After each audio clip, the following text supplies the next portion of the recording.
volvamos al tema de los políticos. Y es evidente que en toda América Latina la clase política está desprestigiada.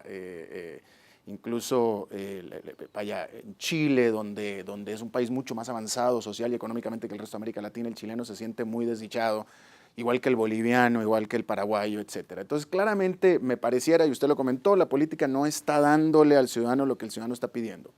Usted que ha sido política todo este tiempo, que ya estuvo en la presidencia, ¿qué le recomendaría al político del futuro, al muchacho que está estudiando ciencias políticas, que tiene aspiraciones políticas, que tiene aspiraciones de hacer una diferencia en el futuro? ¿Cuál sería la recomendación? Bueno, obviamente le daría ánimos para que siga, porque si algo exige la política, al igual que cualquier otra área del desarrollo humano, es que hayan más y más aspiraciones y ojalá de la mejor gente posible. Lo peor que le puede pasar a la política es que generemos tantos desincentivos que se vayan y que se vayan sobre todo los buenos. Entonces, lo primero que hago es que los incentivo a seguir adelante. Nunca le digo a alguien, no siga adelante, no. Y luego quizá le daría 3 consejos, al menos 3 consejos. Uno es que tiene que ser una persona de convicciones muy fuertes, porque un político que no tiene convicciones es como, qué sé yo, un edificio que se construye sin cimientos, con cualquier cosa se vuelca, se derriba, se destruye. Tiene que tener convicciones muy fuertes sustentadas en aquellos principios esenciales que son por los que va a luchar. Llámese libertad, llámese igualdad, llámese solidaridad. A partir de ahí es que se construye una política y una propuesta de desarrollo de un país. Y lo segundo es que tiene que estudiar mucho, porque el político tiene la obligación de estar enterado, de saber qué es lo que pasa, hacia dónde va el mundo, cuál es el entorno, cuáles son en consecuencia los desafíos de su nación para tener ese norte, hacia dónde quiere. El norte de cualquier político tiene que ser el desarrollo. América Latina no ha logrado cruzar el umbral del desarrollo todavía, seguimos siendo naciones subdesarrolladas. Entonces, ese es nuestro norte, ¿cómo vamos a llegar? Para eso se requiere formación e información. Y finalmente, la política no existe sin comunicación. Algo que yo tengo que reconocer fue una batalla que yo perdí en mi gobierno. La comunicación es esencial porque si uno no logra comunicar sus convicciones y además esa ruta que va a orientar su programa de gobierno, todo se dificulta más. Hay más incomprensión, hay más resistencias a poder, digamos, avanzar en lo que uno requiere.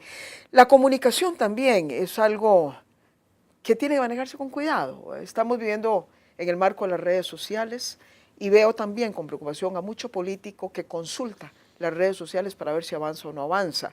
Es decir, a la hora de comunicar no quiere decir que es que nos vamos a dejar llevar por los vientos que soplan en la dirección más fácil o en la dirección de más reconocimiento social. A veces hay que tomar decisiones que implican más bien enfrentar ese reconocimiento social y enfrentar, digamos, altos niveles de incomprensión, pero la comunicación es esencial.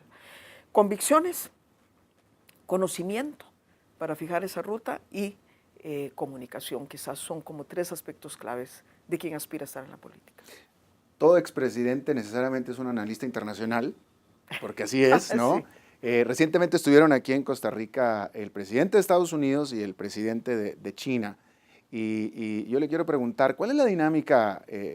Porque siempre a nivel de análisis internacional siempre se habla sobre la influencia de China sobre América Latina y la influencia de Estados Unidos sobre América Latina. Yo creo que no hay necesidad de explayarse mucho más en esto, pero ¿cuál es la dinámica con un presidente centroamericano en este caso, con sus relaciones con China y la influencia de China con relaciones a Estados Unidos y la influencia de Estados Unidos? Es posible que al hablar de Costa Rica de alguna manera también se vea reflejado el caso de América Latina, pero Totalmente. con algunas diferencias, pero digamos en principio Costa Rica, al igual que muchas de las economías de América Latina, no somos suficientemente grandes como para pensar que podemos crecer a partir de exclusivamente de nuestra demanda interna. Costa Rica en particular ha sido una economía que ha tenido mucho éxito de una inserción oportuna y bastante inteligente en los mercados internacionales.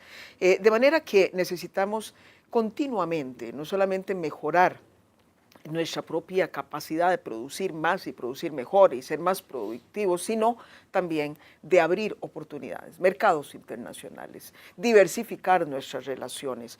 Entonces, en primer término, hay un asunto casi que de sobrevivencia económica. Es importante relaciones con las dos economías más grandes del mundo, porque de eso puede depender y dependerá de hecho nuestro desarrollo económico. Pero también, obviamente, se desarrollan relaciones de amistad, alianzas en el campo diplomático para defender posiciones, y ahí también Costa Rica es un país muy particular. No tenemos ejército.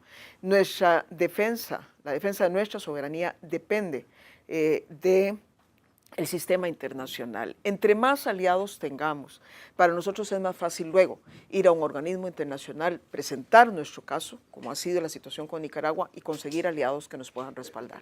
Yo más bien estaba tratando de preguntar desde el punto de vista de la casa presidencial de cualquier país, porque se habla mucho de que no, es que Estados Unidos no te puedes acercar mucho porque te va a pedir adhesiones y apoyos. Lo mismo China. China es muy influyente. Si llegas a un acuerdo con China, China te va a pedir que lo apoyes, después te va a cobrar la factura. ¿Se siente así? Bueno, me imagino que si se tiene complejos, como a veces nos pasa mucho a algunos latinoamericanos, quienes siguen echando la culpa de nuestros propios males a las potencias del norte y a quienes nos conquistaron y colonizaron. A mí me parece que esas relaciones hay que enfrentarlas sin complejos, es decir, de nación a nación, por supuesto que son naciones más poderosas, pero la experiencia que hemos tenido en Costa Rica ha sido una experiencia más bien de enriquecimiento mutuo.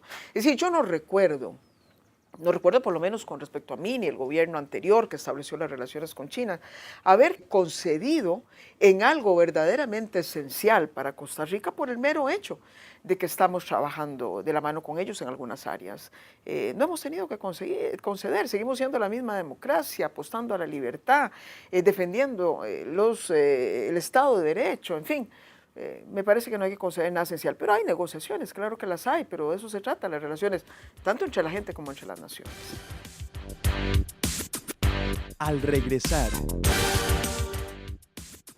¿Usted cree que una presidenta mujer en Estados Unidos, Hillary Clinton, porque es la única posibilidad, vaya a hacer diferencia por ser mujer? Generalmente, cuando se llega por primera vez, hay que abrir brecha, hay que enfrentar cosas, estigmas, estilos. La gente no está acostumbrada, a veces hasta rutinas mismas, el cómo uno reacciona ante algo, el cómo se manifiesta, el cómo habla, qué sé yo.